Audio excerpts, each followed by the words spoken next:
नमस्कार साथियों, स्वागत है आपका द गुरु 0.2 पे। हम लोग कल से बजट स्टार्ट किए थे, केंद्रीय बजट, जिसका आज लास्ट वीडियो है। क्योंकि कल केंद्रीय बजट लगभग पूरा कर लिए थे, उसमें टू द पॉइंट थोड़ा बच गया था।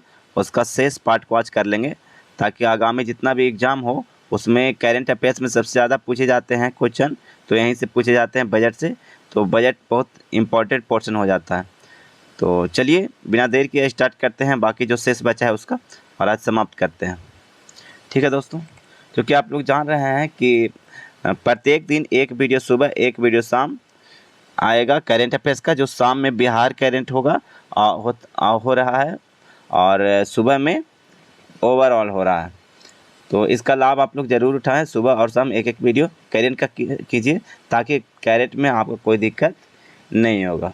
तो चलिए दोस्तों, बिना देर के स्टार्ट करते हैं आज का क्लास। मोबाइल फ़ोन का उत्पादन पिछले वित्तीय वर्ष में 2,75,000 करोड़ रुपए के मूल्य के 31 करोड़ यूनिट तक पहुंच गया है। उत्पादन विनिर्दिष्ट सिगरेटों पर राष्ट्रीय आपदा आकस्मिकता शुल्क 16% की वृद्धि का प्रस्ताव किया गया है। 16% की उसमें वृद्धि की जाएगी। भारत विश्व में स्टार्टअप के लिए तीसरा सबसे बड़ा इको सिस्टम है, और मध्यम आय देशों के बीच नवाचार गुणवत्ता में दूसरे स्थान पे है। ये जो रैंक है इसको आप लोग अच्छे से देख लीजिएगा। भारत विश्व में स्टार्टअप के लिए तीसरा सबसे बड़ा इको सिस्टम है स्टार्टअप के लिए, और मध्यम आय के देशों में नवाचार गुणवत्ता में दूसरा स्थान है भारत का। केंद्रीय बजट 23-24 में सरकार ने 2014 से अब तक की उपलब्धियां बताई है। जो क्या क्या है, जो हम लोग एक एक करके देखते हैं। पहला उपलब्धि सरकार ने बताई है कि इन 9 वर्षों में भारतीय अर्थव्यवस्था दुनिया की 10वीं से 5वीं सबसे बड़ी अर्थव्यवस्था बन गई है। 9 वर्षों में, पहले 9 वर्ष पहले 10वीं पे थी, अब 5वीं बन गई है सबसे बड़ी अर्थव्यवस्था। अच्छा, स्वस्थ भारत मिशन के तहत 11.7 करोड़ घरेलू शौचालयों का निर्माण हुआ है। बहुत बड़ा आंकड़ा है। उज्ज्वला योजना के तहत 9.6 करोड़ एलपीजी कनेक्शन उपलब्ध करवाए गए हैं। 102 करोड़ लोगों का 220 करोड़ कोविड टीकाकरण किया गया है। पीएम जन धन योजना के तहत 47.8 करोड़ बैंक खाते खोले गए। ये सब एक आंकड़ा दिया है भारत सरकार ने कि हमने ये सब उपलब्धियां प्राप्त की है इतने सालों में, और जो बहुत बड़ा आंकड़ा है। ये इतना बड़ा आंकड़ा कि किसी देश के पास इतना जनसंख्या भी नहीं है उतना ये सब आंकड़ा यहाँ पे दिया गया है। चलिए आगे देखते हैं।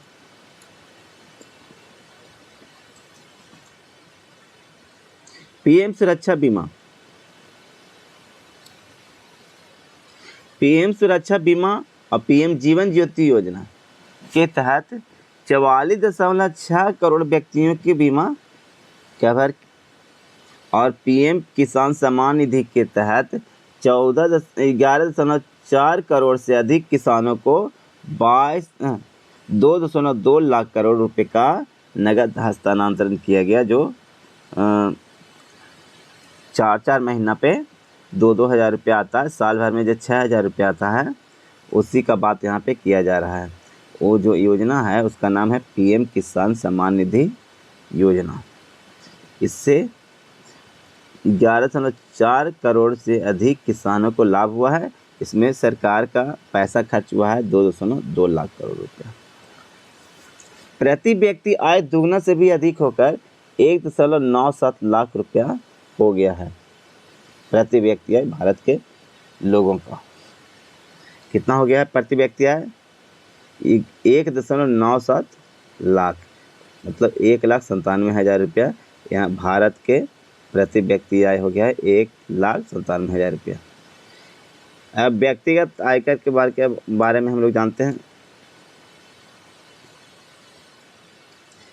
व्यक्तिगत आयकर नई कर व्यवस्था में 7 लाख रुपया तक आय वाले व्यक्तियों को कोई कर का भुगतान नहीं करना होगा। नया कर व्यवस्था आया है, उसमें 7 लाख अगर कमाते हैं आप 7 लाख रुपया, उसमें आपको कोई भी कर देने की ज़रूरत नहीं है, मतलब टैक्स देने की ज़रूरत आपको नहीं है। 6 आयकर स्लैब वाली व्यक्तिगत आयकर व्यवस्था में स्लैब की संख्या घटाकर 5 कर दिया गया है और कर छूट की सीमा को बढ़ाकर 3 लाख रुपया कर दिया गया है। वार्षिक आय और कर की दर यहाँ पे देखिए, समझ में पूरा आ जाएगा। यहाँ से ये जो टेबल दिया हुआ है इससे पूरा समझ जाइएगा। 0 से 3 लाख रुपया अगर आप कमाते हैं तो कर यहाँ पे आपको देना नहीं है। 3 से 6 लाख रुपया कमाते हैं तो 5%, 6 से 9 लाख रुपया कमाते हैं तो 10%, 9 से 12 लाख रुपया आपका आय है। वार्षिक आय जितना भी आय यहाँ पे है सब वार्षिक आय के बारे में है। अगर आप एक वर्ष में 9 से 12 लाख रुपये कमाते हैं तो आपको 15% कर देना होगा, और 12 से 15 लाख रुपया कमाते हैं तो आपको 20% कर देना होगा, और 15 लाख से जितना भी ऊपर तक आप कमाइए, अनलिमिटेड जितना भी ऊपर तक कमाइए, आपको 30% कर देना होगा। ये जो टैक्स स्लैब यहाँ पर दिया गया है, टेबल जो दिया गया है, उसको इसके अनुसार 0 से 3 लाख रुपए तक के आपको कोई टैक्स नहीं देना होगा। आगे देखिए, प्रत्येक वेतनभोगी को 50,000 तक मानक कटौती अनुमान्य की गई है। पेंशनभोगियों के लिए 1500 तक ही उपलब्ध। 15,000 तक, पहले क्या था ना कि 15,000 तक ही उपलब्ध था, अब उसे कर दिया गया है 50,000 तक के आपको कोई टैक्स वेतनभोगी के वहाँ पे नहीं लगेगा। नई कर व्यवस्था में उच्चतम अधिभार कर को 37% से घटाकर 25% किया गया है। इसके परिणाम स्वरूप अधिकतम कर दर घटकर 39% हो जाएगी। आगे देखिए क्या है, बजट 2023-24 के तहत विभिन्न योजनाओं पर खर्च। देखिए, सबसे ज़्यादा खर्च होगा भारत सरकार कर रही है, वो योजना पे सबसे ज़्यादा प्रधानमंत्री आवास योजना पे खर्च हो रहा है 79,590 करोड़ रुपया, तो 79,590 करोड़ रुपया प्रधानमंत्री आवास योजना पे खर्च होगा। जल जीवन मिशन पे खर्च है 70,000 करोड़। मनरेगा पे खर्च करेगी 60,000 करोड़। प्रधानमंत्री किसान सम्मान निधि जो PM किसान योजना चल रहा है उसके तहत 60,000 करोड़ इस पर खर्च होगा बजट 2023-24 के तहत। यही टॉप 4 खर्च है भारत सरकार का योजना पे, जिसमें सबसे ज़्यादा खर्च होगा प्रधानमंत्री आवास योजना पे, उसके बाद जल जीवन पे, उसके बाद मनरेगा पे, उसके बाद प्रधानमंत्री किसान सम्मान निधि योजना पे, इसको PM किसान भी बोलते हैं। इस पर 60,000 करोड़ खर्च होगा। बजट 2023-24 के तहत प्रमुख मदों पर व्यय, इसमें सबसे ज़्यादा कौन मद पर व्यय किया जाएगा तो परिवहन पे 5,17,034 करोड़ रुपया। चूँकि सड़क काफ़ी धड़ल्ले से बन रहा है और काफ़ी अच्छी अच्छी सड़कें बन रही है, एक्सप्रेस वे भी काफ़ी बन रहा है इंडिया में, तो उसके लिए पैसे की ज़रूरत तो भाई होगा। तो सबसे ज़्यादा 5,17,000 करोड़ के लगभग खर्चा हो रहा है परिवहन पे। रक्षा पे कितना, 4,32,720 करोड़ रुपया रक्षा पे खर्च किया जा रहा है। ग्रामीण विकास पे खर्च किया जा रहा है 2,38,204 करोड़ रुपया, और शिक्षा पर खर्च किया जा रहा है 1,12,899 करोड़ रुपया। यहाँ पे घटते क्रम में आए तो सबसे ज़्यादा खर्च परिवहन पे, फिर रक्षा, ग्रामीण विकास, शिक्षा।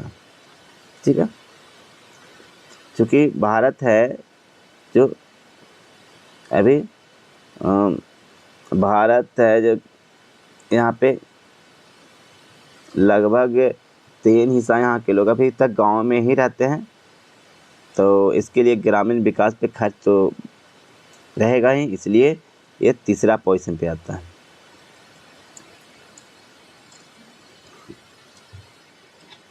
बजट 23-24 के तहत विभिन्न मंत्रालयों पर खर्च। टॉप 5 में खर्च कौन कौन मंत्रालय पे होगा तो रक्षा मंत्रालय पे 5.94 लाख करोड़ रुपया, सड़क परिवहन और राजमार्ग मंत्रालय पे 2.70 करोड़ रुपया, रेल मंत्रालय 2.41 लाख करोड़, उपभोक्ता मामले, खाद्य और सार्वजनिक वितरण मंत्रालय 2.06 लाख करोड़ और गृह मंत्रालय पे 1.96 लाख करोड़ रुपया खर्च किया जाएगा। ये मंत्रालय के अनुसार यहाँ पे दिया गया है। रक्षा मंत्रालय सबसे ज़्यादा है 5.94 लाख करोड़ रुपया। यही है कि हमारे आसपास जो पड़ोसी, अगर कहा जाता है ना कि आसपास अगर पड़ोसी बढ़िया रहते हैं तो हमें लाभ भी यहाँ पे होता है। देखिए, अगर पड़ोसी बढ़िया, चाइना पाकिस्तान की जगह पे कोई अच्छा शांति प्रिय कोई कंट्री होता तो ये पैसा हमारा बचता, और ये पैसा हमारा बचता तो हमारे देश के प्रगति पे काम आता। लेकिन यही सब दिखते हैं हमारे के यहाँ, और उस पे बात तो चलिए बाद में करेंगे कभी। आगे हम लोग पहले बजट पूरा कर लेते हैं। कल हम लोग आर्थिक समीक्षा करेंगे, क्योंकि इस बजट के बाद सबसे महत्वपूर्ण वही आर्थिक समीक्षा आ जाता है, तो उसे भी आप लोग अच्छे से ढंग से कर लीजिएगा। चलिए, तो भारत सरकार के आगामी लक्ष्य हैं, इसको पूरा कर लेते हैं और फिर आज का वीडियो यहीं पे ख़त्म हो जाएगा। तो एक तरफ विषय है और लक्ष्य वर्ष है कि यहाँ तक के उसको पूरा कर लेने का लक्ष्य है। तो चलिए एक एक करके हम लोग पढ़ते हैं। कालाजार को पूरी तरह समाप्त करने का लक्ष्य WHO ने 2023 तक रखा है, 2030 तक रखा है WHO, और हम लोग अपना देश रखा है 2023 तक। हम लोग 2023 तक हम लोग इस वर्ष तक कालाजार को पूरी तरह समाप्त कर देंगे इंडिया से। और WHO ने रखा है, वर्ल्ड हेल्थ ऑर्गेनाइजेशन ने उसका लक्ष्य रखा 2030, हम लोग रखे हैं 2023। दिल्ली मुंबई एक्सप्रेस वे को पूरा करने का लक्ष्य है 2023 तक, इस महीने पूरा हो जाएगा, इस साल पूरा हो जाएगा। उर्वरक क्षेत्र में आत्मनिर्भर बनने का लक्ष्य है, इसी साल तक। ब्रॉडगेज रूट को 100% विद्युतीकरण का लक्ष्य भी इसी साल पूरा कर लेना है। पूर्वोत्तर के सभी राज्यों की राजधानियों को रेल नेटवर्क से भी इसी साल जोड़ दिया जाएगा।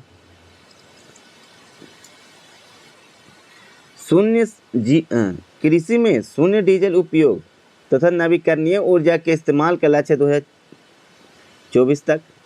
सबके लिए आवास मुहैया कराना पहले लक्ष्य 2022 तक था, लेकिन उस कोविड आ गया था ना बीच में, इसी के लिए उसको एक्सटेंड करके 2024 कर दिया गया कि 2024 तक सबके लिए आवास मुहैया करा दिया जाएगा भारत में। डिजिटल रेडियो लॉन्च करने का लक्ष्य 2024 तक है। हर घर नल से जल, स्वच्छ जल की आपूर्ति 2024 तक। सड़क दुर्घटनाओं से होने वाली मौतों का 50% तक कम करने का लक्ष्य 2024 तक। भारतीय अर्थव्यवस्था को $5 ट्रिलियन इकोनॉमी बनाने का लक्ष्य है 24-25 तक।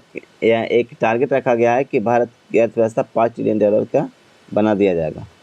भारतीय अर्थव्यवस्था को $1 ट्रिलियन डिजिटल इकोनॉमी बनाने का लक्ष्य है 2025 तक। ये $5 ट्रिलियन इकोनॉमी बनाने का लक्ष्य 2024-25 तक, उसमें से $1 ट्रिलियन सिर्फ डिजिटल इकोनॉमी का योगदान होगा। सभी गांवों में ऑप्टिकल फाइबर बिछाने का लक्ष्य 2025 तक। ऑप्टिकल फाइबर बिछ जाएगा 2025 तक सभी गांव में। भारत को टीबी मुक्त देश बनाना है 2025 तक। पेट्रोल में एथेनॉल को 20% मिश्रित करने का लक्ष्य 2025 तक। 100 मीट्रिक टन कोयला गैसीकरण प्राप्त करने का लक्ष्य 2030 तक। और 500 गीगावाट अक्षय ऊर्जा प्राप्त करने का लक्ष्य भी है जो 2030 तक। 280 गीगावाट सौर ऊर्जा प्राप्त करने का लक्ष्य भी 2030 तक। कुल कार्बन उत्सर्जन में 1 अरब टन की कमी कर दिया जाएगा 2030 तक। कुल वाहन में 30% इलेक्ट्रिक वाहनों का लक्ष्य रखा गया है 2030 तक। जितना भी वाहन चलेंगे और 30% सिर्फ इलेक्ट्रिक ही रहेंगे 2030 तक। भारत से पूर्ण रूप से मलेरिया उन्मूलन का लक्ष्य 2030 तक। मलेरिया 2030 तक खत्म कर दिया जाएगा, और टीबी 2025 तक था, याद रखिएगा। HIV एड्स को खत्म करने का लक्ष्य रखा गया है 2030 तक ही। भारतीय रेलवे को नेट जीरो कार्बन एमिशन या ग्रीन रेलवे बनाने का लक्ष्य है 2030 तक। हाइड्रोफ्लोरोकार्बन का उपयोग को 80% तक कम करने का लक्ष्य है। HFC जो होता है उसको उपयोग को 80% तक कम करने का लक्ष्य है 2047 तक। भारत को ऊर्जा स्वतंत्र आत्मनिर्भर बनाने का लक्ष्य भी है 27 तक जो कार्बन न्यूट्रल जिसको बोलते हैं, कार्बन न्यूट्रल हम लोग बन जाएंगे। जितना कार्बन को उत्पादन करेंगे उतना अवशोषित पे कर लेंगे 2047 तक। और 2047 का एक और टारगेट है कि पोत निर्माण में आत्मनिर्भर बन जाएंगे हम लोग 2047 तक। मुंबई शहर में शून्य कार्बन उत्सर्जन का लक्ष्य रखा गया 2050 तक। भारत द्वारा नेट जीरो का लक्ष्य है 2070 तक। भारत द्वारा नेट जीरो, यही है नेट जीरो, जितना उत्पादन जितना एब्जॉर्ब कर लेना, यही है नेट जीरो। सॉरी, ये 2070 तक। तो चलिए आज का क्लास यही तक। और अगर आपको यह पसंद आएगा तो आप लोग प्लीज़ सब्सक्राइब ज़रूर कीजिएगा, ताकि और बेल आइकन भी दबा दीजिएगा। नोटिफिकेशन हम अपने चैनल पे भी डालते रहते हैं, और जितना जल्दी से जल्दी डालते हैं ताकि जितना भी ऑफिशियल वेबसाइट से ही हम डालते हैं, कोई फेक नहीं रहता। तो आप प्लीज़ इसे सब्सक्राइब करें और इसका लाभ उठाएं। चलिए दोस्तों, आज तक के इतना ही। Bye bye, take care.